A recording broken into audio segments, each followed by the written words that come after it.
Good morning. Welcome to Who's Left This Week, a Sunday show for Indiana without the bad faith BS. My name is Scott Aaron Rogers. I am your host, and I am broadcasting live from Bloomington. Before we begin, and I bring in our panel here today, I did just want to take a moment to talk about what we're up to here. And I sort of want to use the in this house sign as a metaphor for what we're doing here. And look, I know it's trite and has been an object of derision from both the right and the left, but at its core, I think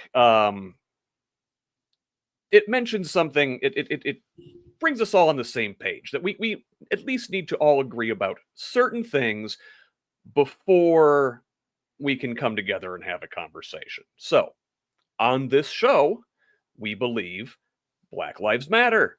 Not more than others, not that other lives don't matter, just that Black lives do. We believe that women should have opportunities as full equal human beings to go out in the world and have jobs and make money and choose their reproductive futures. We believe that science is real, that climate change is real, and it's happening now. We believe that this is a country with freedom of speech and freedom of religion, and conservative Christianity is not in any way ensconced into law. And finally, we believe that love is love, and people should have a right to love the partner of their choice, as long as everybody is a consenting adult. Okay? So I'm glad we got out of the way. I want to have more conservative voices on this show. They are a very important part of this conversation. But if you can't sign on to those simple things, if you can't cross that very low bar, sorry, you're not welcome here. Now, who is welcome here, and I'd like to introduce our panel here today. First, joining us from up in Elkhart, the lovely and talented Corinne Strait. Good morning, Scott. It's so good to be here. I'm so excited. This is the premiere. I feel like I should have walked up to my computer on a red carpet. This is exciting. So glad to have you here. Also coming to us, there's lovely and talented Kurt Mullet. Oh, we can't hear Kurt. We're going to come back to Kurt, let him get his mic figured out while we welcome Michelle Higgs from right up the road here. Hey. How so you good doing? To be here with you guys. And finally, the co-founder of Project Next Media and candidate for Indiana's 9th Congressional District, Dr. Tim Peck. Dr. Peck, welcome. Thanks, Scott. Thank you, Scott, for doing this. This is huge. We need a Sunday morning talk show. I like the way you started it and defining those terms for in this house to say, let's accept everybody and anybody who can listen to anybody and hear them out, disagree civilly, is welcome on the show. Thanks so much. It was a great intro, Scott. Really kind of laying the groundwork here. I like it. Appreciate it, Corinne. So, Kurt should be back soon, and when he's back, we'll bring him right in. But I do want to go ahead and get started, and we're going to start off with some national news today before we move into local and state coverage here in Indiana. Finally, we'll spend the last several minutes talking about one big thing, and our one big thing today, since this is our debut episode, is to just sort of define these words. What do we mean when we talk about liberal and conservative and progressive, and what do these words mean definitionally, and what do they mean to us? So that'll be about the last 15-20 minutes of the show. But right now, I want to say the biggest, most important story of the week is that Trump's senior advisor, Stephen Miller, says the administration is considering suspending habeas corpus. And for those of you who don't know your Latin, this is like a foundational piece of not just American law, but this goes like British common law, like the 1200s, meaning that you have a right to be taken before a judge. They have to prove that, they have to bring you before a judge and you have a trial. You can't just be whisked away to a foreign country without due process. So what do we think about that? Corinne, do you want to start there? What do you think about the administration talking about suspending habeas corpus? It certainly wasn't surprising. I think this is definitely a road that they've been interested in going down for quite some time. What's been interesting to me, and this was reflected in a recent town hall that was held by a Republican congressional representative, Victoria Spartz. She represents Indiana's 5th district. She's one of the few Republicans around the country who is still holding a town hall. She's the only one in Indiana that has held a town hall. And it was really interesting coming out of her mouth because she is an immigrant from Ukraine. And she said, if you come here illegally, you are not guaranteed due process. And so there really is a lot of misconceptions among the general public of who is eligible to be protected under the Constitution. And the truth is, every single person who has their feet on the soil in this country is protected by the Constitution, whether you are on vacation, whether you are going through the immigration process, whether you accidentally took a wrong turn and you went over the Canadian border into the US, and you are guaranteed protection by the Constitution. And there is so much exploitation happening of the American people, many of whom don't understand who those constitutional protections are for. And so to hear that coming out of Stephen Miller's mouth, he knows darn well the precedent has been upheld many times that you do not have to be a citizen to get those constitutional protections. And so that right to go before a judge is guaranteed to all of us. And I really hate that that's being, that lack of knowledge is being exploited. Tim. Yeah, I think it's the latest attempt by the Trump administration to throw bombs into the mix and make us watch those explosions rather than look at some of the more bread and butter issues that he is getting through while we look at these large explosions. I do think Stephen Miller does not have the best interest in mind of many of us.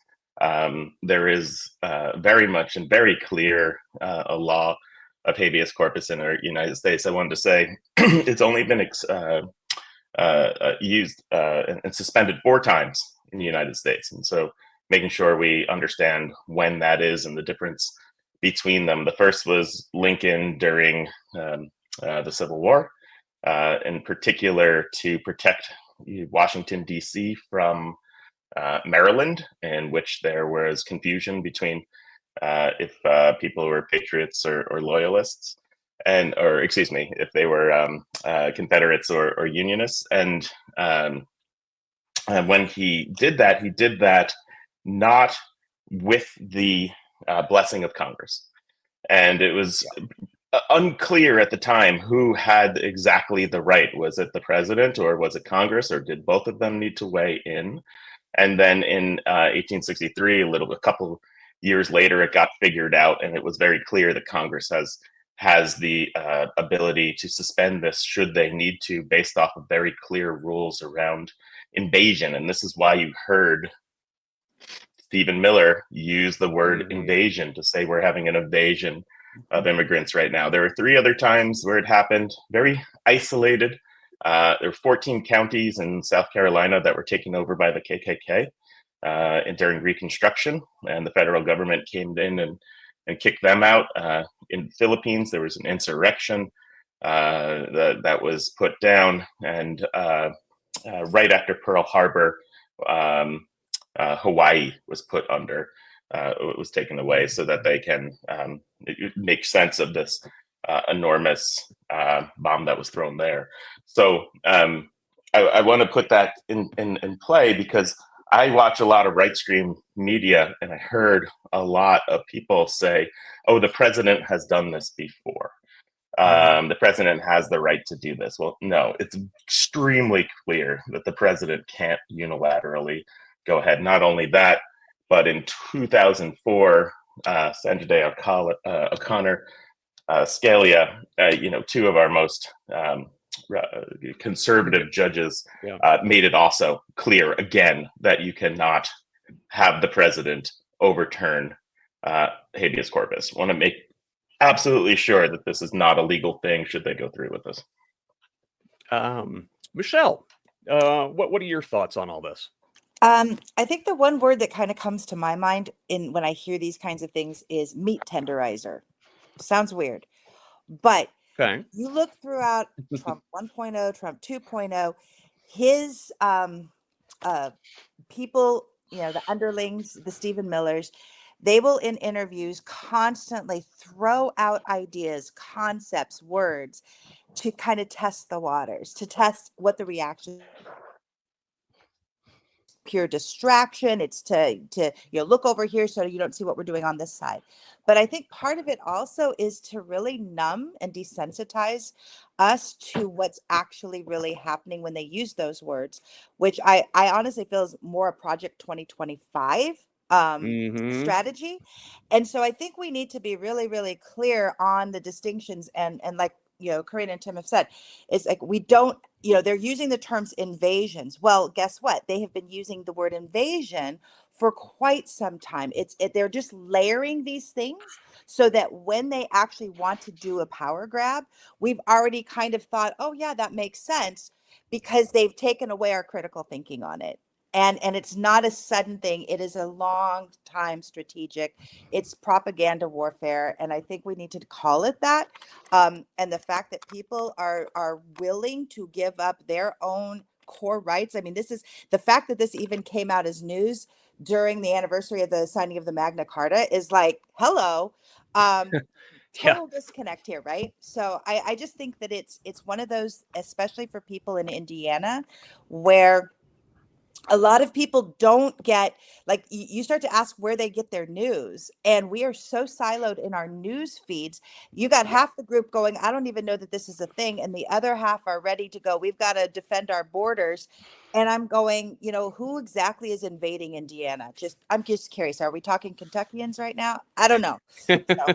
And it is, using the word invasion and just kind of the dump of information, it's almost as if they are also counting on their own supporters, not remembering that they also told us a couple of days ago that border crossings are at an all-time low. Yeah. So are they counting on us to not remember that? So where is the invasion coming from? Is it people coming over from Illinois to buy fireworks? Like, what are we talking about? Listen, I grew up in Northwest Indiana. Michigan City is kind of a tourist town. And in fact, Illinois people do invade every summer. 100% do. I grew up in Hammond. I can second that. It's a scourge. I wanted to move on to the next topic. Let me just say, this is one of our critical checks and balances in the United States Constitution. Congress, it can't, president, you can't just unilaterally do things. And so if this fails, then we have failure, right? And so I think this is going to be one of the things that the Supreme Court stands up to, but we'll see as we move forward. Yeah, and I want to move on. And Kurt, before I go any further, just give me a sound check here real quick. Good morning. Hey, you sound great. Awesome. So I'm going to start this next one with you. Other big story this week, the small Gulf nation of Qatar is so generously giving President Trump a $400 million airplane to use as Air Force One, and then take with him when he's done for his presidential library. Sounds like bribery to me. Kurt, what do you think? Well, it's a violation of the Constitution. So, there's, I can't remember the exact verbiage on it, but no member of a representative of the United States can accept a gift on their behalf or behalf of the United States without congressional approval. So, Yeah, but I want to say that's the emoluments clause. yeah, but laws don't matter to these people. So, I think it's just more distraction. I'm a firm believer everything that's happening is the implementation of Project 2025. Uh, this is over 40 years in the making, uh, since the Ronald Reagan years. And that's Mhm. what this is all about. So all of these distractions about becoming the Pope and the airplane and all of these things, even though they're important and that we need to pay attention to them, um, they're distractions from people paying attention to truly what is going on. And I downloaded Project 2025. I've read it. I've referenced it many times, and it's absolutely frightening what has taken place. So, but it's what's going to be done about it. He's going to Yeah. take it. He's going to keep it, and it's. And I know that's a I think simple it's answer, but telling. hey, that's Yeah. how I believe in it. So, Corinne, is this a situation where like this has been the big story all week? This is what people are talking about, and I think Kurt's onto something. Is this a distraction from the first thing we talked about, which is maybe legalese and jargony and not as sexy as a $400 million bribe, but way more important? Well, I mean, again, in kind of like the emoluments clause, like, again, what average American is really going to care? When these kind of stories come out, I think of all of the political nerd reporters that I have, worked with throughout my career. I love them dearly, but this is a story for them.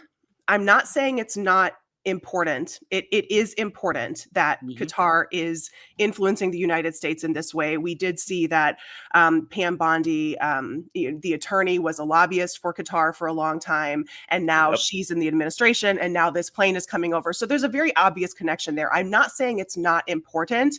These are the kind of stories that political nerd journalists get really amped up about. And for regular folks, it doesn't resonate.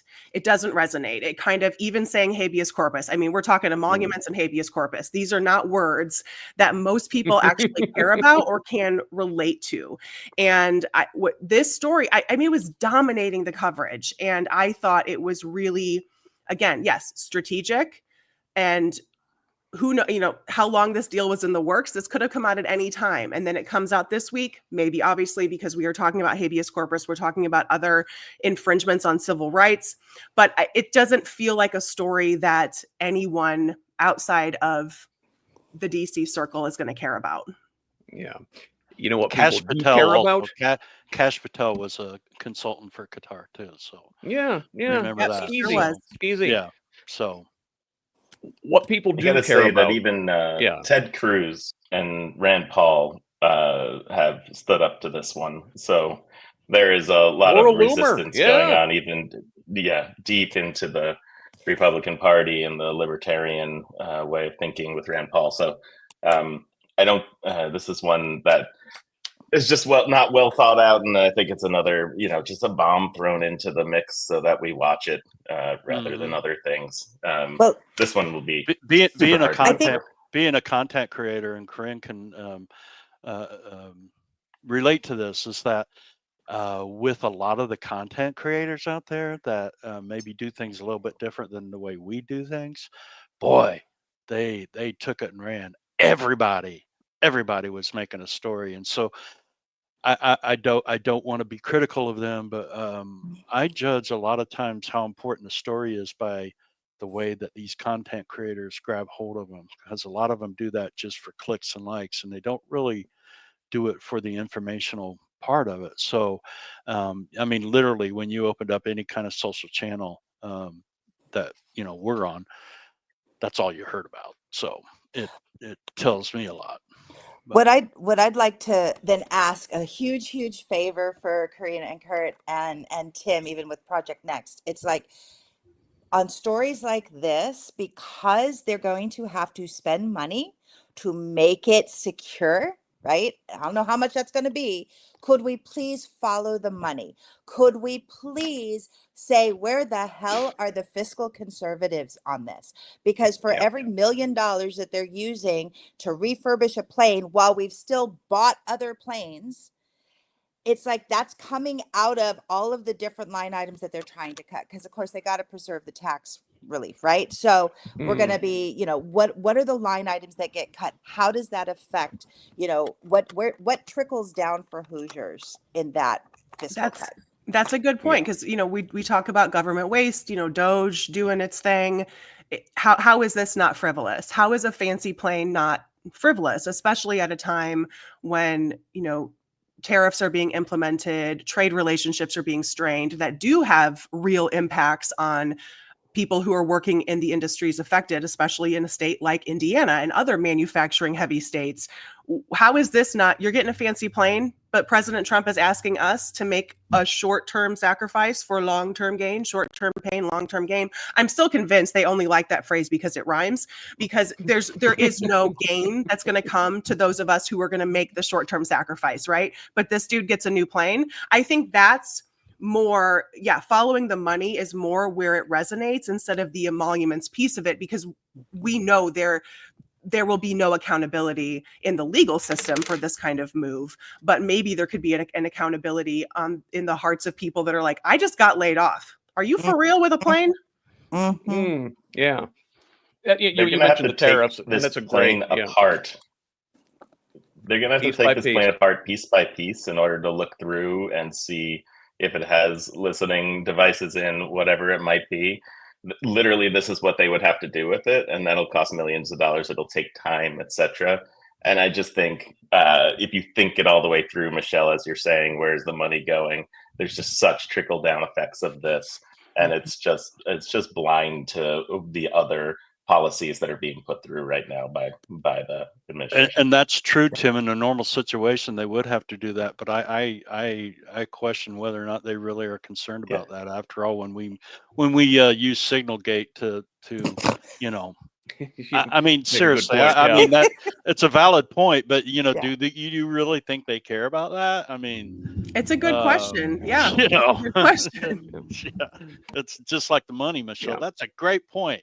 Do you really think that people care about the money? I mean, has there been enough cases where that's been brought out to the forefront and people just kind of go, you know? I mean, well, people are worried about their own money, right? We're worried about our own financial situations, and the administration is messing with that too. So this week, tariffs, you know, are they on? Are they off? Are they on? Are they off? Beginning of the week, I guessed we reached some sort of agreement, or at least a pause with China to lower the tariffs from like 145% down to 30%, at least for the next 90 days. Does this give you any, you know, sense of stability or normalcy? Michelle, I want to start with you here. Yeah. So earlier when we were all just offline, we were talking about, you know, game on, game off, you know, car. That's how it feels like right now. But I do want to say that what gets often lost is that when you are changing and yo-yoing these things so much, first off, how do manufacturers, how do corporations in Indiana, how do the companies actually make a 1-year plan, a 5-year plan, a 10-year plan? They can't right now. So everything's kind of on hold.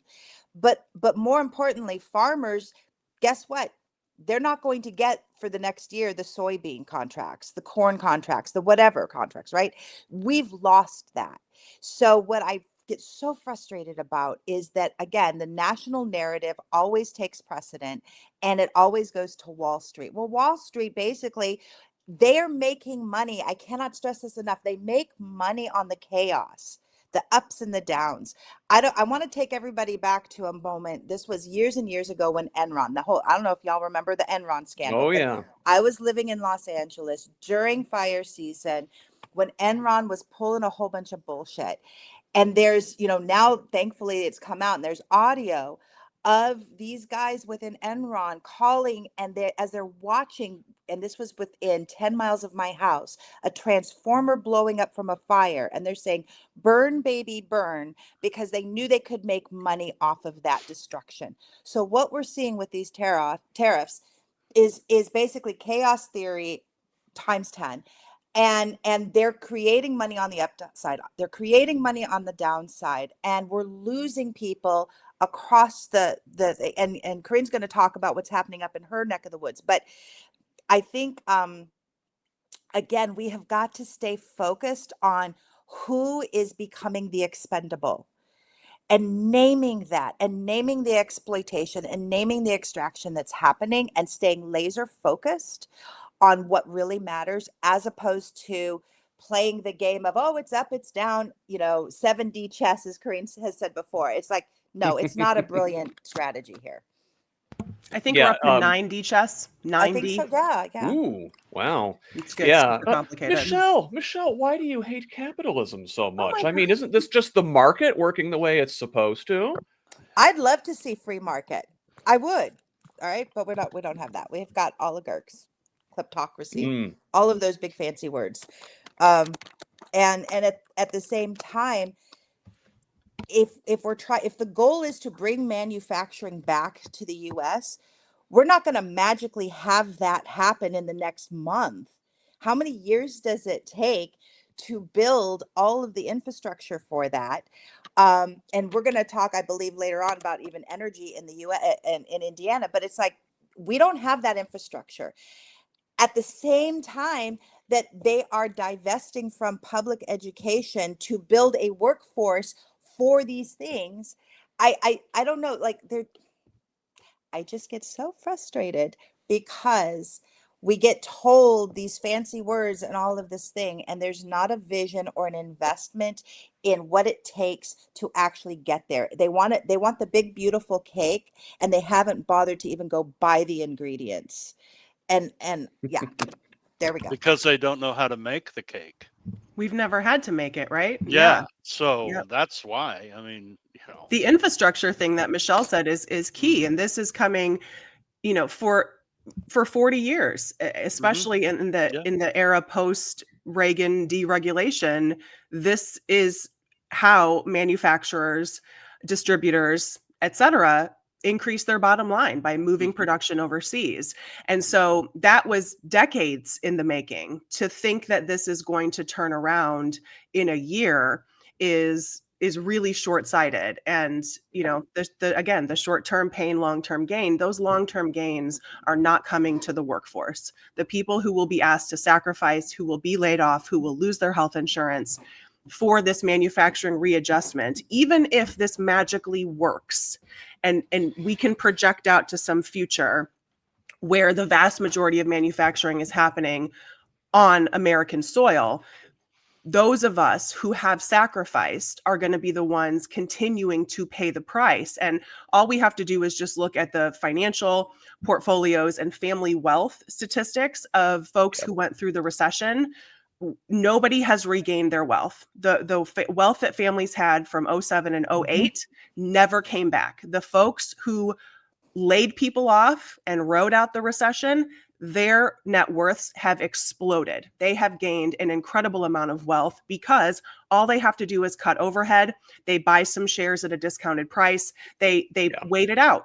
They have the wealth to wait it out. And those of us who were laid off during that time, we've never recovered. And that's the reality, that people are saying, well, it's just a recession. I'm like, oh my gosh, y'all, you have no idea. There's no such thing as just a recession. You talk about the it wealth. Hurts real people. Go back to the Reagan era and see how the wealth has separated in the last 40 years and see the difference. Oh, those are some depressing charts. They are shocking. They are shocking. It's absolutely crazy. So you're spot on with that. So I do want to wrap up our national segment here shortly, but yeah, go ahead, Tim. The economy is not any individual policy, right? We're talking about tariffs right now. There's so many there's puts and takes, and there's ins and outs, and there's things that go up and that go down. So when we're talking about tariffs, again, the whole Trump administration way of thinking is get us to look at one thing. In the meantime, we, as you said, stock market fluctuation, now crypto fluctuation allows people to make money. But very quietly, Moody's, the people who give credit ratings, has taken away our last AAA plus credit rating. So the country is going to have a harder time borrowing money. Not only that, but bond markets are suffering. And that is something that, it is too hard to understand, but let me make it easy. But these things usually don't happen together. Down, right. And when bond markets go down and it's hard, it means foreign countries don't want to invest in us as much. And you might say, well, that's great. We don't want China investing in us. But every country invests in every other country. You're really undermining the buoyancy of the economy. And then one last thing, Corinne, with what you said, if this magically works, well, labor protections have been gutted. And so once this magically works, we have a whole bunch of factories where people aren't able to protect themselves working for these factories. So we have to also think about labor protections while we're thinking about tariffs. Last thing on the national front before we get into Indiana news, and I think this makes a nice segue. One of Indiana's favorite sons, Pete Buttigieg, was in Iowa this week. And generally, when somebody's in Iowa a couple years before a presidential cycle, that can only mean one thing. Is Pete running for president this year? Kurt? Me? In 28, sorry. I absolutely think he is considering it very much so, especially I think the more that he speaks out and the more that he goes out and talks to gatherings, his popularity, people are starting to get to know him, and his popularity is absolutely increasing. So I think he's a very strong contender for that. I'm just wondering if it's all for naught, though. Are we going to have elections in 2028 or even 2026? So yeah, fair but yeah, question. I think he's a strong candidate. He's very popular with the millennials and Gen Zers, and even with a lot of us older dudes. I support a middle-aged gay man.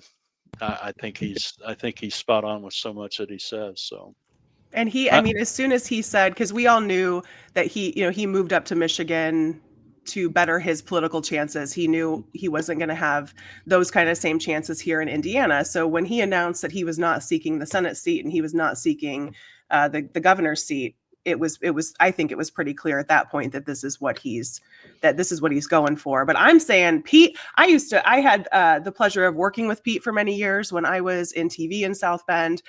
Loved working with him. He was a great mayor.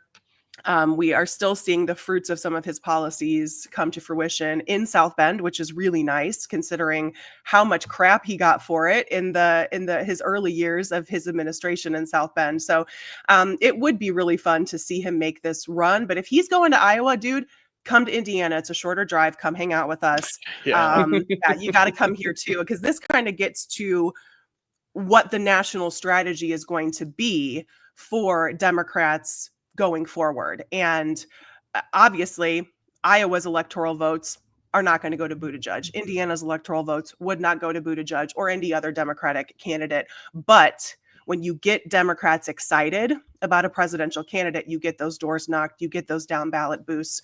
So that's I'm waiting to kind of see the national strategy flip a little bit, that we can't keep banking on our urban centers in swing states. You have to start paying attention to folks in red states. We're not disposable. We can be an effective voice for Democrats from the city council all the way up. Yeah. Great. I wouldn't give up on Buttigieg getting our electoral votes. I think there's an immense reordering going on right now, similar to the reordering that happened a long time ago with after Reagan with Democrats and Republicans. I think we have a reordering chance right now of those who don't have and those who have, and seeing where they go into which party. And so Those things happen on tipping points, and if that tipping point happens in the next 3 years, I wouldn't put Indiana out of the race. And the only reason I said that, Tim, and I hope you're right, I would love to see Indiana go for Buttigieg or another Democratic candidate. The only reason I said that is because I don't want the only value of coming to a red state to be, we think we can get their electoral votes. The value That's has to absolutely be right. beyond that. It has Mhm. to be Democratic energy that has been missing. This is one thing I talk about a lot. I agree with Jim Banks. When Jim Banks was in the state house, he was talking about Democrats ignoring communities in Indiana. And he's been saying that for the last 15 years. And I agreed with him on that, because that's the hole that we're trying to dig ourselves out of. And whether or not Indiana goes for Buttigieg on the presidency, you get that Democratic energy, it's going to start to make a difference, but you got to be willing to do it for a decade or more. Well, and I think All right. Democrats are missing the boat when it comes to that strategy, and they've had this for a long time, and that's why we've lost so many elections. The fact that Trump won 91% of the rural population vote in the last election, and Democrats are not shocked by that right there, and are not working on that, is just mind-boggling to me. To me, that speaks volumes. But this is the All right. frustration with the Democratic Party. So. Thanks, Kurt. Yeah. I want to move on to Indiana news. We're running a little over time right now, so what we're going to do is do this quickly. I'm going to give each person one headline and let you talk on it before moving on to the next one in a little segment I like to call Around the Corn. Michelle, Mike Braun says no to the Sunbucks program. So apparently elementary school kids in Indiana are going hungry this summer. Yeah. Again, another commitment to take from our children, which makes no sense. I think the thing I want to name most with that is the idea that they can just go to one central location. You go to the school or whatever and pick up your food. Okay, that lives in the brain of people who live within public transit. They live within so many, right? They have stay-at-home families, whatever the deal is. What you have a good working car, right? Yeah, all those things. So what does that speak to the 13-year-old that's home? Both parents are out working, and he'd have to be on his bike for so many miles. And so, yeah, it just, again, communicates that we can't afford food. We can't afford food. It's a lie. It's a myth, but it creates that desperation that can then be divided. So, yeah. Let's move on to Tim. Tim, right here in my neck of the woods at IU, Mike Braun is overreaching here as well. Stepping in and taking over control of the entire board of trustees at IU. He already had 6 out of 9 appointees. Does he need those other 3? He doesn't need those other 3. Well, he needs those other 3 to execute a plan. What's interesting is that I'm starting to get texts from people outside of Indiana just yesterday, from people telling me about this story, like, hey, are you aware of this? I was like, yes, we are very aware this is happening in our state, but it's starting to spread nationally right now. This is, first of all, the way it was done, and those of you with your eyes on the State House, it was done within the last 24 hours, last 12 hours. It was kind of slipped into the end of the legislative session, so that no one could mark it up or look at it.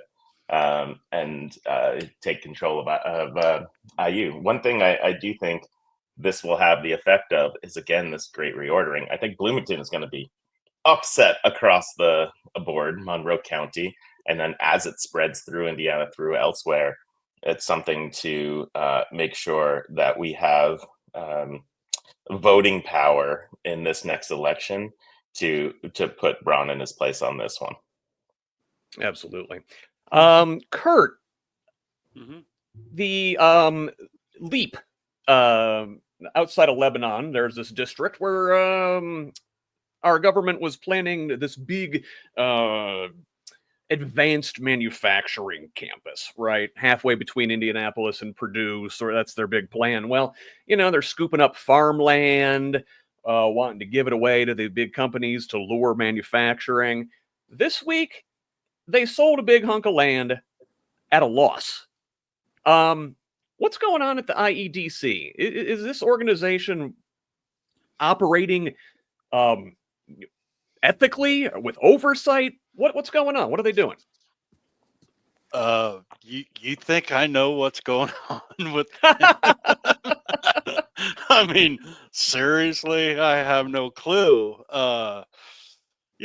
It's just a perfect example where it's not really about the money that's wasted or spent, or it's really not about the money. It's about the control of the citizens of our state and what their plan is to do in our state. They want in our nation. Okay, they want people to be sick, stupid, and poor. That's their plan. So I think this falls right in line with that kind of thinking. They don't care about the money. I mean, come on, look at this administration in our state and what they're doing with money. It's just crazy. But Yeah. they have to save And face, yet, somehow. So this is an attempt of it, I think. So I'd like to think stuff like this is eventually going to add up and ruin Republicans' reputation as the party of fiscal responsibility, because they haven't been for some time. On the economy, Corinne, up in your neck of the woods, you are in like primo RV country. They're seeing some layoffs up there. That's not a good sign. What? Layoffs? I thought these tariffs were going to be good for us. Goodness gracious. Yes, we had two major manufacturers up here in Elkhart County announce pretty substantial layoffs coming in June. So these are going to affect workers in Elkhart and LaGrange counties. And of course, one announcement of layoffs does not a recession make. However, it is important that just a couple of days after this layoff announcement came out, Governor Braun was up here in Elkhart County at the RV Power Breakfast. It's held at the RV Hall of Fame every year. Yes, we have an RV Hall of Fame. We have an RV museum. It's fun.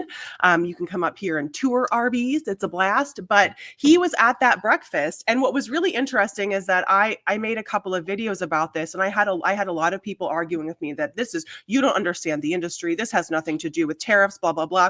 Literally, Governor Braun stood on that stage and talked about these layoffs being related to tariffs. Duh, because everybody knows. So Braun saying it, y'all need to get on the same page. Check your Signal chat for your Republican talking points for the day, because some of you are missing it. And what these manufacturers cited was a need to realign based on supply chain costs and economic insecurity. And that is something that a lot of people, again, like Tim was saying, the economy is not just one thing, right? It's not the stock market. It's not just job numbers. It's all of these things put together.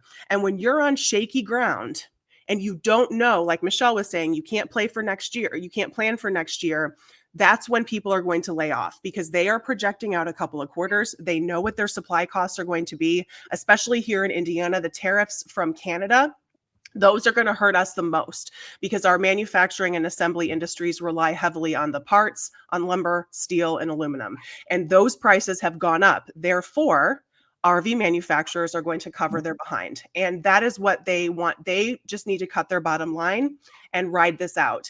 And reducing workforce is the way to do it. And Tim touched on labor protections, or the lack thereof, that we have in Indiana. Yeah. And as I was reading this layoff notice, it was really glaring to me that there's all these questions. Do you have union protection? No. Is there health insurance coverage offered? No. Is there any kind of severance package offered? No. All of these people are literally out on their butts with no job and no health insurance, because there literally is no protection. And I will point back to what Republican State Senator Ryan Mishler said when Indiana got its $2.4 billion revenue shortfall projection. He is a longtime Republican state senator, very conservative guy. And he said, this one, speaking of this financial forecast, scares me a lot more than before, because in 2008 was the last time Indiana received a devastating revenue forecast report like this. And Senator Mishler said, in 2008, we have something we don't have now, and that is federal support. So even he was making the distinction that anything that Hoosiers are going to go through this time around, we are going to go through on our own, because we are not going to get compassion, empathy, or money from the Trump administration. Yeah, let's stay on that road with our money disappearing. Tim, are tolls coming to Indiana's interstates? Not just the toll Oh, road. boy. We have that one. We've had that one forever. Now they want to toll 65 and 70, maybe more. You ready to pay We all got to that? make this state, with what has done with the budget, with the budget shortfall, with figuring out how to cut Medicaid and health, the federal Medicaid dollars going down, and therefore not matching as much. Our budget is in turmoil right now, and so we got to make some money some way, and it might be through tolls, right? And I wouldn't say no to this. I wouldn't say that this isn't happening, simply because you got to figure out the puts and takes that we talked about in this economy, right? Just you take money away, you got to get it back. And if another way to do it is just cut deeper, especially with Medicaid. But I mean, bad health costs money. Can't say that enough. Bad health costs money. And if you're taking people's healthcare benefits away in order to save money, you're just shooting yourself in the foot in the future.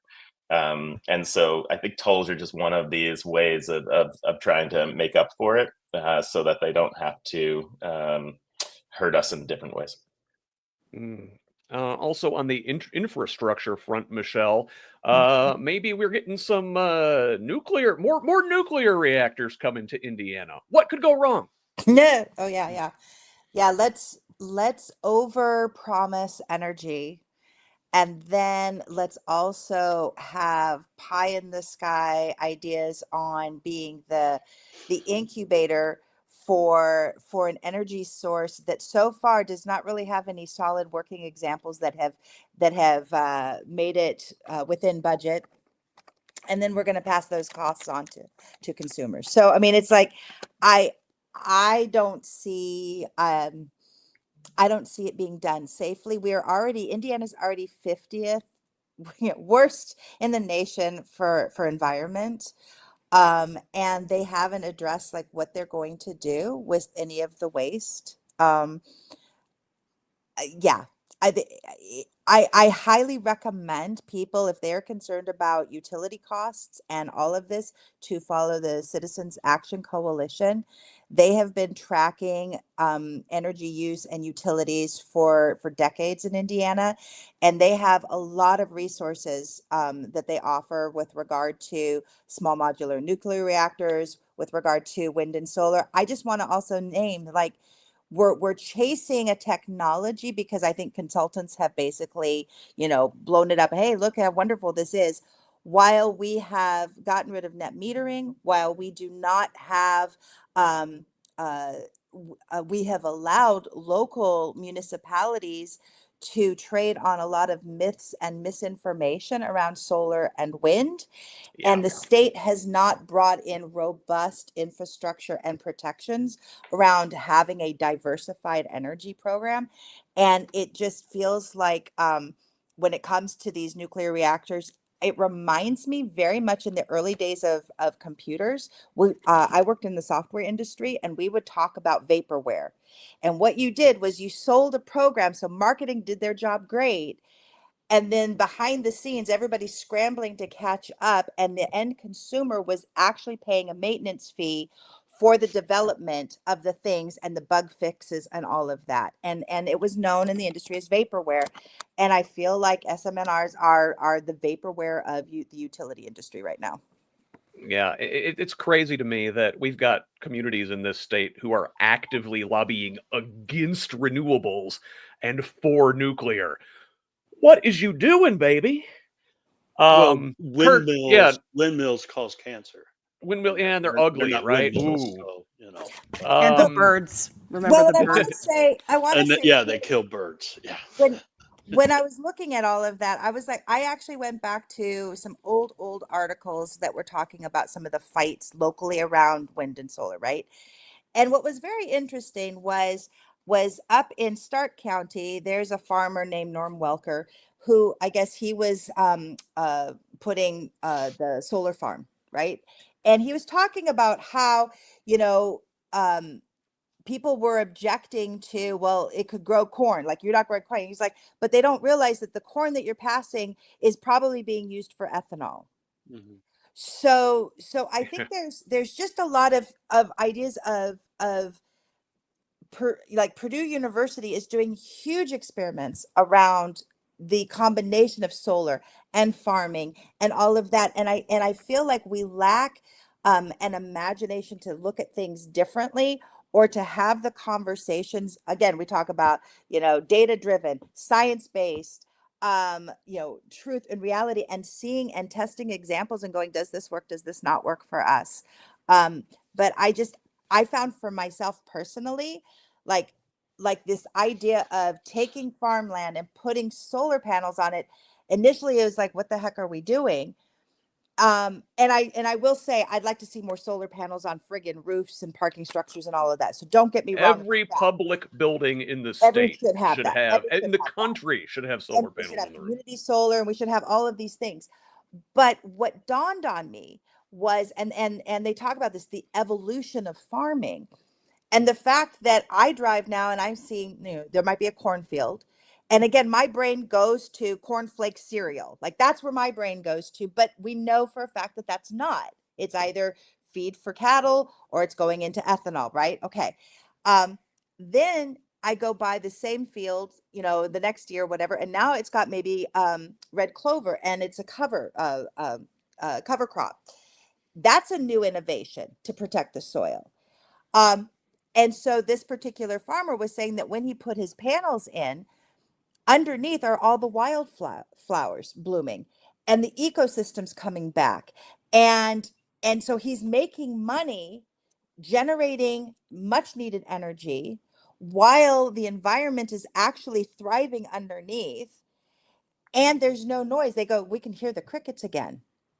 And I want to say, kind of going a little bit of a different direction, but one of the things that's being really pulled in are all these data centers. Okay. So we're talking about energy, and then the Mm-hmm. amount of energy Mm-hmm. being consumed with data centers, which I believe right now we've got 48 data centers, and Citizens Action is tracking an additional 30 being proposed. So 78 data centers. I'm like, if we were a dog, how many ticks can we afford? But I just want to say that. Um, but I feel like we don't understand fully what can be used and how our land can be used regeneratively, in good stewardship, in partnership with farmers. I'm like, if it's a matter of a family farm being able to use their land to generate much needed energy in a way that they feel comfortable doing it, in a way that is, respectful of neighbors. So you've got ways of hiding certain things and whatnot. I understand that. To me, I feel like it allows them to keep their farm.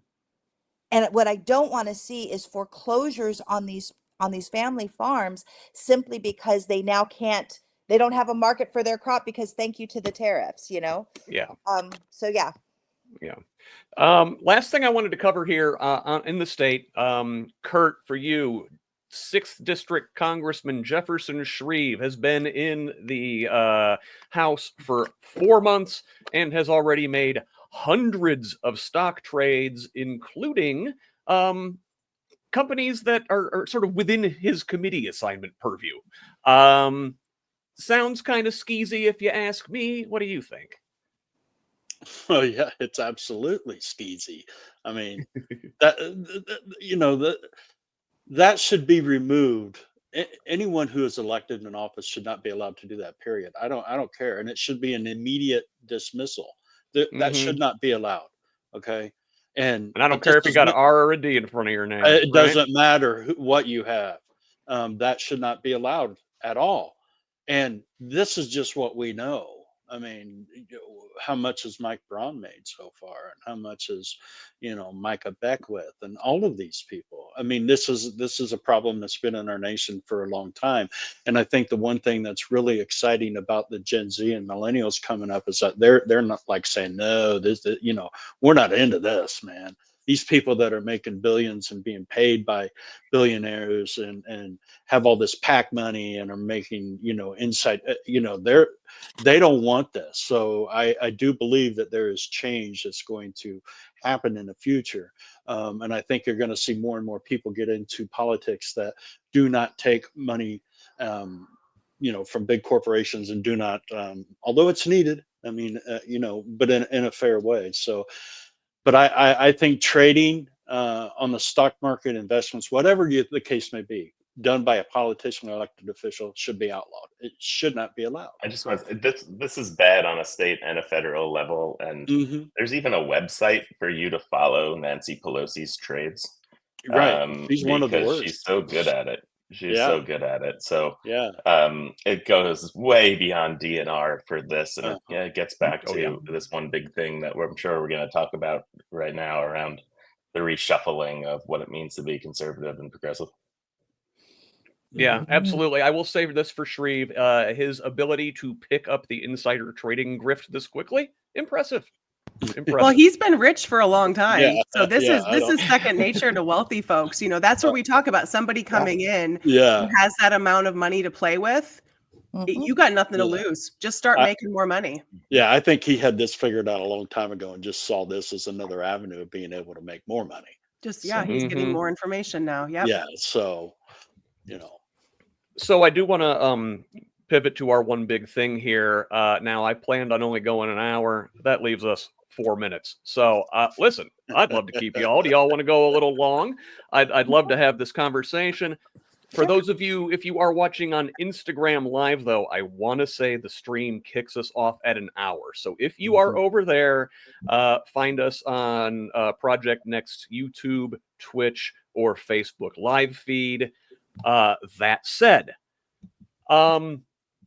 liberal, conservative, progressive, socialist, communist, fascist, these words all get thrown around a lot in the discourse. And I think it's going to help just for us on this show and for everybody to really understand what those words mean. And I'm going to lead off by positing this, and then I'm going to let y'all go at it. The opposite of liberal is not conservative. It is illiberal. We here in the United States, I believe rightfully, are proud that we invented modern liberal democracy. Liberal in that sense, I think, means we have rule of law. We vote. We have representative democracy. And within that spectrum, you can have folks who are more conservative or more progressive, but they all exist within that liberal spectrum. Whereas things like, Viktor Orban's Hungary or Putin's Russia or increasingly Trump's America are illiberal. So they exist outside of that spectrum entirely. Corinne, I'll let you go first here. Yes. So this is such an interesting conversation because here in the US, we are trapped in this two-party system. This is not something we see in other countries. You see so much more opportunity for diverse opinions and other parties being created and other movements being swept up because you get to make your own party. Here, everybody has to fit under one of these two labels, whether you're a Republican or a Democrat, at least for the foreseeable future. And so within each of those labels, you do have a spectrum. And it has definitely changed for me over the years. I certainly have always aligned myself with the Democratic Party since I've really started to understand what the politics of that meant. But certainly I think for me, post Citizens United was kind of one of my big flips, one of my big, okay, I am going much more on the leftist progressive end of the spectrum. And in policy making, it's not even, I can have my own personal political views, and then I can have what I think is going to make good policy, at least in the short term. I don't always think the views that I kind of hold in my heart that sing to me are going to make the best policy in the short term necessarily. On top of where my views are, I want compromise. I think that is always where we are going to see the best legislative policy come out, is through compromise and discourse. And when you look at states like Indiana with a Republican trifecta, or you look at states like New York with a Democratic trifecta, when there's not conflict in the legislative process, you are leaving out a huge chunk of your population. And that is really where I come back to, is I want there to be more conflict. And post Citizens United, post Project Red Map that the Republicans began around the same time that Citizens United came out, we have seen that lack of compromise because of gerrymandering and extreme money influxes from conservative super PACs, especially. So that's kind of where I'm seeing it tip a bit. I'm seeing it change a little more, and how people interpret and think about what it means to be a Democrat or a Republican. And I really hope that as that continues to evolve, that Democrats especially will be a party that they claim that they are, of a big tent, of bringing everybody in under that umbrella, recognizing that not all of us are going to have the same views, but we have a similar goal. So certainly the words are evolving, and what the parties mean are evolving. How that plays out in practice is a different question. Yeah, and they've changed positions over time. I mean, well, if you go back to the founding of the Republican Party, they were like radical abolitionists, and the Democrats were the conservative party. And frankly, the Democrats contained a lot of conservatives, up through the 60s and 70s, and then they sort of all got pulled out over time by the Nixon-Reagan Southern strategy and focusing on race and cultural issues. I think I'm a lot like you. Like, I think at heart, I'm a liberal. I want to compromise, but because the Overton window has shifted so far to the right, I feel like I've had to shift left for the sake of balance. Like, as a negotiating tactic, if you're hoping to end up here, you don't start here. You start out here, and they start out there, and you come here. If you start here in the middle with a far right adversary, you're just going to keep getting dragged to the right. Tim, you're probably like a little more conservative than some of the rest of us. What do you think about all this? I mean, I hate the labels, right? And I hate these words. They've lost their meaning, right? And part of my role on this show was to represent some of the Republicans who are out there and what they're saying. And so I did a lot of research on the right-wing media for every single one of these things we've talked about, which was an enlightening couple days of research. But what I'm seeing is that we've been given a false choice as a country between these words. And we've been given a false choice. You either have to cut everything ruthlessly, like Doge is doing. You have to spend and expand what we have. And those are your only two choices. And I feel like that is very lazy, and it's supported by current politicians and supported by sided media. There's a different way forward, which is being responsible, using innovations to take what we have, change it, adjust it, iterate on it to make it work better for more people. And you could do that in such a way where you're cutting costs, changing the cost structure of what you're making. I have history doing this with telemedicine. I have history doing this with other pieces of healthcare, both in Washington and as a business and as an individual provider. And so I think this false choice gets us into a problem where we're fighting rather than figuring out a way to work together to change things. Yeah. You hear this, you mentioned the media, the attack from the far right forever has been, the liberal media. Frankly, given the definition I gave earlier, I want the media to be liberal in the way that I want them to uphold American values of plurality and democracy and the rule of law. So again, I think that sounds great. I want all of our media to be liberal. Even the conservative media should at least hold to those things. What is the modern Republican Party conserving? They're not conservative, are they, Michelle? I wouldn't say so, especially right now, and especially with Doge. It's basically annihilation, bring everything down to build something, authoritarian, I guess. I'd say for me, because I've come out of working in nonpartisan spaces, what's been very interesting is in that work, you're actually just focusing straight on trying to bring people together around a problem, brainstorm solutions, maybe build power to influence legislation or whatever, but you're coming together across all of these different, what I'd almost call tributaries of thinking, right? And I feel like what's happening is because we're being reduced to a single voice, that the best ideas will never emerge. And Yeah. people, even when they go vote, for how many elections has it been? This is the most important vote you'll ever make. Otherwise it's the collapse of everything we know. And just vote for the lesser of the two evils, right? And so we wonder why Indiana is like one of the lowest, if not the lowest, voter turnout, because for the most part, I think people are so tired of the partisan rhetoric. However, last year when I ran for House District 60, and I would be door knocking in my district, I would actually have people, the first question they would ask, are you Republican or Democrat?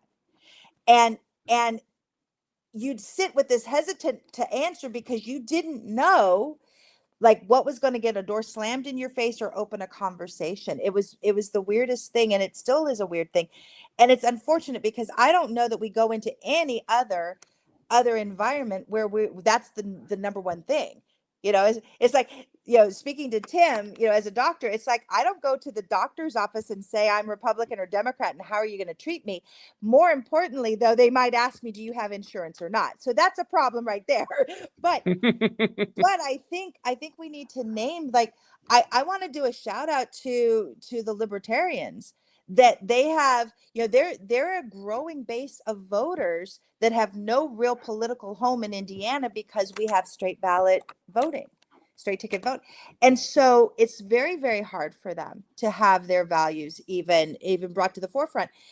And yet, I would say that sometimes their laser focus on certain things, they actually offer some really, really good ideas, or at least they are asking the questions to get to the heart of the matter instead of all the BS that the others tend to go into. And so I feel like we really, really need to get back to having those robust conversations, iron sharpening iron, the best ideas coming to the forefront. And I think we need to call out that what we're seeing at the state level and definitely at the federal level is not a willfulness of wanting to have the best ideas. It's wanting to have control and maintain control at all costs, no matter the harm. Kurt, sorry. I think a lot of we hit You on this. stumped him, Michelle. Scott's rarely No, speechless. it's true. You got me.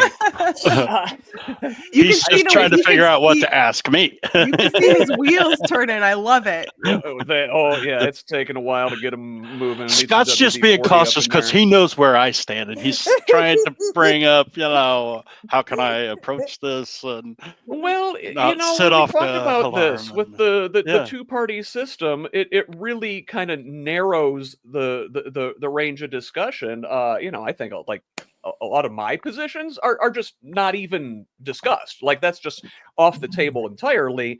And Michelle gave a shout out to libertarians. I'd like to see more parties. I'd like to see Greens be relevant, whether or not you agree with them or not. Kurt, you know, more than 2 parties. What do you think about that? Is it practical? How do we get there?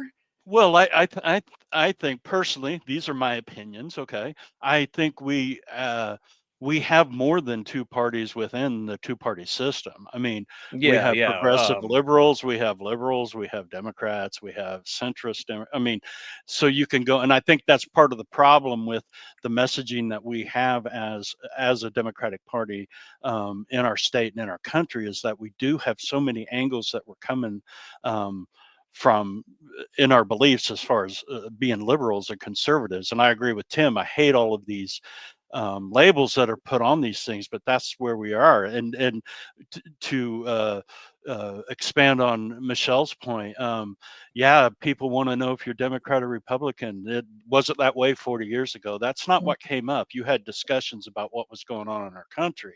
I was brought up a Catholic Democrat in a Kennedy type atmosphere. That's where I come from, and I've since walked away from religion and grew my own beliefs and everything. I will also tell you I have become more of an extreme progressive liberal since 2016 when he came down the escalator, because I hated this guy in the 90s when I first was exposed to him on the Howard Stern show, and I knew what shit show was heading our way. So, but people, this is too complicated for people.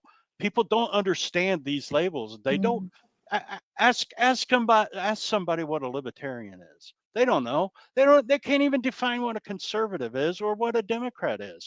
We are categorized by people because people think in a simple way and they're not educated. We have a festival here in my hometown every September, and we have a parade at the end of the festival. And last year I made a bunch of flyers and walked with the Democratic Party, and Lori Camp was in town, and we were campaigning for her. And I live in a red area. Okay, Larissa Sweet won 83% of the vote. Okay, I mean, this is where I live. We have more churches in my town than we do manufacturing facilities. So this is where I live. I believe this, and I've said this. People are one issue voters, and the main reason people vote Republican is because we believe in abortion. I think I know that's a simple way to categorize this, but that's the feedback I get. We're baby killers. They will never vote for a Democrat or think in a democratic way. Yeah. There's some really interesting psychology here that I've been diving into a little. The inability for the human brain to understand issues on a spectrum. We need things to be binary. We need them to be good or bad, left or right. And there's so much interesting, diving into this. It's why understanding gender being on a spectrum, or even sexuality being on a spectrum, that's very difficult for people, because they do, like Tim was saying, he hates labels on things. People want to label things because it makes them feel sure about their reality. And if their reality is being challenged or being saying, hey, it's actually not black and white, we could go through so many policies that are being demonized by one side and praised by the other, and we could easily pick apart all of the gray that exists, all of the things that are actually both good and bad at the same time. But that's not the way humans process information, and we don't ever want to have our worldview challenged when we think we're sure about something. And that kind of certainty is a security blanket for a lot of people. No matter how unsure they are about it, this is what they want. I'd also agree. say fundamentalism of any but fundamentalism requires binary thinking. So the more we become fundamentalists, you see that.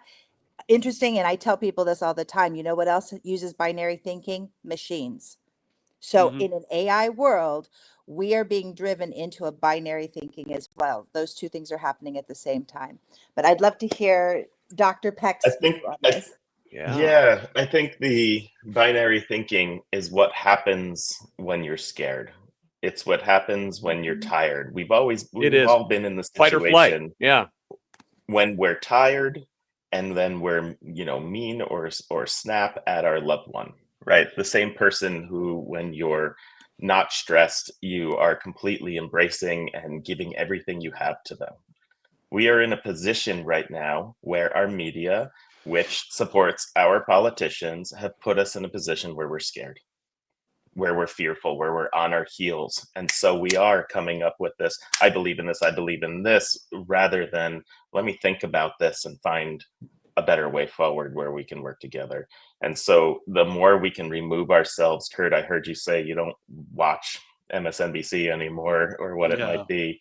Yeah. I, for my life, I need to dive into all of this media at the same time. But I do encourage people to remove themselves from some of this fearfulness that is being inundated on us. Step back for a moment, sit at the kitchen table, maybe with your legs crossed, and talk about some things. Yeah, I love that, I just Tim. don't watch TV network news. Is what Yeah. I stopped doing. I read and I get newsletters and things like that. I still read Yeah. MSNBC's, news on, in a hard form. I just remove myself from TV network news. It's a shit show. And I I'll think throw I, in one plug. Oh, sorry, Michelle. I'll throw in one plug here because Scott did include a BBC link in our we got a shared Google Doc here, Right. kind of the stuff we're going to talk about. And I Right. think what Tim hit on and what we're all kind of hitting on here is exactly what we're trying to do here at Project Next, right? We want to take away the noise. We want to take away the sensationalism. We want to have real conversations. You know, someone commented how nice it is to watch a news show where people are not yelling at each other. And the other thing I will throw out there is I probably for the last 10 years or so, ever since I've, really been addicted or dependent upon my smartphone, I read news from around the world. So I have several apps that are French, German, Australian, Canadian. The BBC is a go-to all the time. For Right. me, that's a really good way to get a barometer on what is happening without contributing to what I see as a very toxic media environment. Because when you look at how media functions in the United States, it's very different from how for-profit media functions in other countries. And I'm not saying that other countries have it all figured out, but there certainly are things we could learn from them. So consuming my news coming from foreign sources and different foreign sources is really helpful because it feels like they are looking at it from a 10,000 foot view. And so you pull some of the, not that it isn't emotional and kind of sad to read some of these stories, but you pull some of the immediate sensationalism out of it and you're able to just digest information. It's really hard to see it all when you're in it, And we are in it. well, Yeah. the other thing I want to say is like, I really try to operate from a lens of deep curiosity. Like, and that's my goal. Like, to every person I meet, it's like deep curiosity. And I think one of the challenges right now, because we get put into this binary thinking, and it can be also so subtle, is we are being told, this person's an ally, this person's an enemy, this person's a, whatever it is. And it's very easy to also feel like my side, my beliefs are superior. I've come across them in an organic way, whatever. And at the same time, not realizing my own bias, my own blind spots, the things that I literally don't know because I don't know. And I want to say that I feel like the Democratic Party has kind of carried itself with a certain superiority, this moral superiority of calling out things in such a way that there's no grace. There's no space for people to bring their full selves into something, because if a part of it is, well, we don't agree on that, well, sorry, we can't then be working together. So when we talk about building a big tent, it's messy. But the I guess at the end of the day is, am I more committed to Hoosiers, or am I more committed to what my ideology is? Am I more committed to bringing people into this thing that we want to build, so that, my children have a great state to grow up in, and an opportunity? And it's going to require every single person to participate in some manner in that. And the people that I disagree with, chances are, though, they've probably got some things that are going to then challenge me, and I will become better at what I need to do because they're going to come and challenge something. And I'm going, I didn't think of it that way. Let me go back and deep dive into something.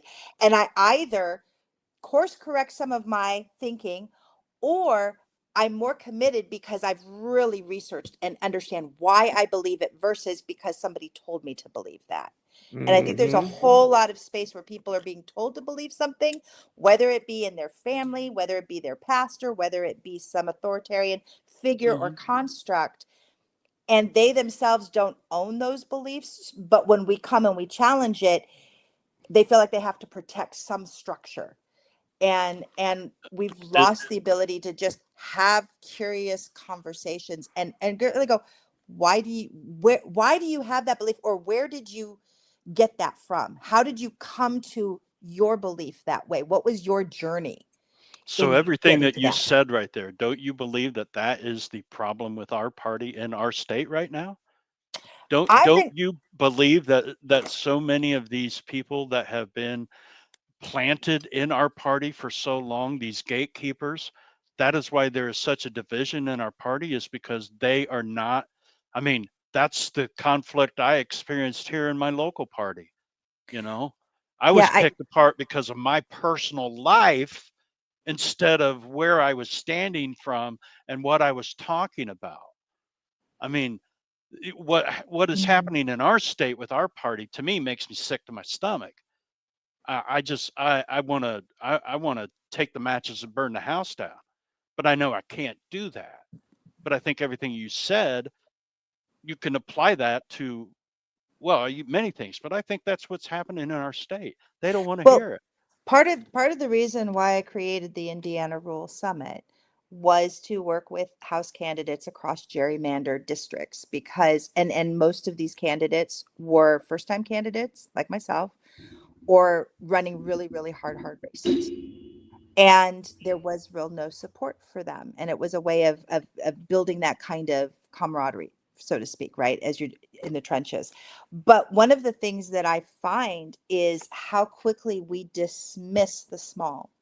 We dismiss the thing that doesn't look like it's going to win, or it's going, yeah, and we define winning certain ways, right? And obviously in electoral, whoever wins the race, I mean, that's the ultimate goal. But here's the thing that I see for Indiana, and particularly rural Indiana: we have not had investment in Indiana as a state from the Democratic Party for a long time. We have not built up the backbench. We have not gone into our rural, if I hear one more person go, well, back when Obama won, it's like, how many years ago was that? Right? I'm tired of it, because what that does is it also puts it onto, we just need one person. We need an Obama. We need a Bernie Sanders. We have Trump because people believe they need a king. And I cannot stress that enough, that it's actually people power. It's But actually don't you people think the power. lack of Democrats being able to do stuff for rural communities is because Democrats don't have a voice in the communities across our state? Where do Democrats have a voice in this state? So that's Where do part of they have where, a voice at? They don't have a voice in the rural communities. right. And They that's sure don't around here. So how are they going to be able to do anything when they well, don't even have a voice to be able to make any changes?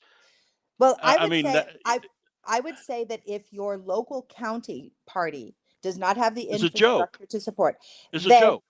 my recommendation is, if you go, or anybody listening, if like you don't feel like there is local county support for you, if you go to organizingindiana.org, there is a Hmm. list of all sorts of organizations. Get involved with an organization or multiple that have the values that you want, that are addressing the policies that you want to see change, because there are multiple ways of building power. And part of the thing is, building people power means getting involved, working together, and then moving that into electoral work, because at the end of the day, it's still Michelle, individuals talking to people to turn out votes. I think that's one way, and Kurt, to address what you're saying, the way that I've gotten a voice in my very rural area, I live in, 80+% Republican voting area, um, is by trying to become part of community organizations. I am part of a lot of these, indivisible and larger organizations across that are political, but also there is I sit on the New Washington Beautification Committee as probably, I don't know, probably the only Democrat there, but we don't talk politics so much there about improving our community. We throw the Christmas tree lighting, we do the Easter egg hunt, etc. I've been involved with the local cattlemen's association, right? Meeting people there not along political lines in any way. If we as Democrats want to get control back of our community, I think we can't just say our community, our elected positions aren't accessible to us. What are we going to do about that? We need to say there are places that we could be very deep into our community, put ourselves there and show that we care so that we can build up to this piece where we are taking back political positions, because they're not going to be handed to us right now, and we have to do the hard work. Yeah. Corinne, I haven't heard from you in a while. Hey. No, I'm taking all this in. I understand there is a lot of frustration and there is a lot of hopelessness. I've been talking a lot I've been fortunate enough to be asked to speak at a couple of protests in our area, even in a place like Elkhart County that is a very heavily Republican place. I've been really heartened to see people showing up to events and to protests, and by the hundreds. That's pretty big for us up here. And the message that I share a lot is I put it in kind of a historical perspective, and I talk about the first women's convention that was held to organize to try to get white women, the right to vote in the United States, was in 1848. And only one woman who attended that conference actually lived to see the 19th Amendment ratified. W.E.B. Du Bois founded the NAACP in 1909. He died in 1963. He never saw the Civil Rights Act. He never saw the Voting Rights Act come to fruition. And every single person who began a movement did so being willing to plant a tree that they may never see bear fruit. And it didn't change a single thing they were going to do. I look at, Roe v. Wade being overturned obviously was a huge cultural shift for a lot of people. And that took 50 years. Many of the people who began to work against the Roe decision did not live to see it overturned. If I know that I'm not going to live to see these things actually come to fruition, does it change my tomorrow? It does not. And I am willing to play the long game. And I do think there is an aspect that Democrats can learn from the Republican Party in this sense, being willing to play the long game, being willing to invest in people and in issues and in communities, and not write anyone off as disposable because of where they live, because of their education level, because of their involvement in politics. And if we tell people you are valuable and you are important, and this will take decades, are you willing to do the work? Most people say, yes, I am. It's not going to change what we do tomorrow. And that's the framework where I wish there would be a lot more. I mean, yes, everybody understands 2026 is going to be a big election. We see this happen. You can look at historical trends with an unpopular president. You see the midterm swing one way or the other. That's not our metric. That's not going to be our metric. This has to be decades of work. And I wish there were more people that were willing to say that and willing to kind of look at historical trends. And the youth of the United States, honestly, it shows in so many of these conversations. We got to remember, we are a baby country. We're a baby country when you look at a lot of our counterparts around the world, and where lessons have been learned in those countries that the US is either just not there yet or unwilling to learn. And so, yeah, that honesty, I would like to see hey, y'all, we in this for the long run. Get ready. It's going to take a long time. It's not going to flip in 2, 4, 6 years. It's not going to flip on an election cycle.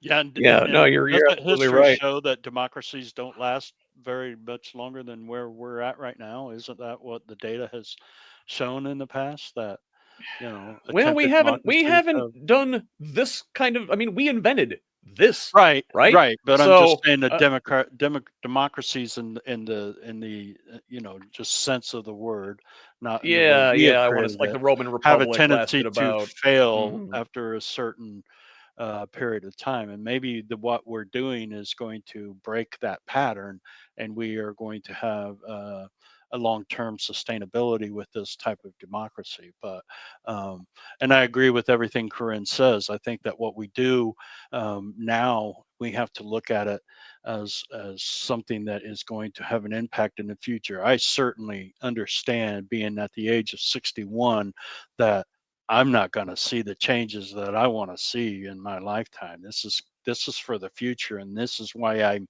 fighting for right now and speaking up, is because of our future. Um, and so I think when we get a group of people like this together that might have the same kind of thought processes but have different ways of going about it, I think that's what's important. And I think we all need to listen to each other, along with organizations and groups and what have you. We also have to keep in mind what's happening here isn't what's happening in Elkhart, isn't what's happening in Central Inlet. We live in different worlds, even though we live in the same state. Um, Yeah. and our battles are all for the same goals, but they are completely different, I think, in a lot of things. So I Yeah. love my community, and I'm going to fight for my community, and I'm going to still have coffee meetings with people and talk to people and go to neighboring communities to talk to people. But we have to find some way of being able to get our party in line where we are all on the same agenda, and we're not there right now. So but I appreciate everything that everybody has Yeah. said about what can be done, what you can do. So, and this is part of it, Scott. This is doing things like this is part of it. So It really is. I just Thank hope you, we have a Kurt. million viewers on this. I hope it's, Hey, well, we're you know, starting small. We're going to build our way up. yeah, We are at we'll an get hour there. and a half. Okay. So Kurt, you got the last word here today. I'm going to go ahead and wrap this thing up. Thank you all so much for joining me. Thank all of you out there watching and commenting on social media. Thanks to my panel today, Corinne Straight, Dr. Tim Peck, Kurt Mollett, and Michelle Higgs. I appreciate all of you. And that is it for week one. I will be back next week with an all new panel, and we will see you then. Until then, this has been Who's Left This Week. I'm Scott Aaron Rogers. Love each other, Indiana. Thanks, Scott.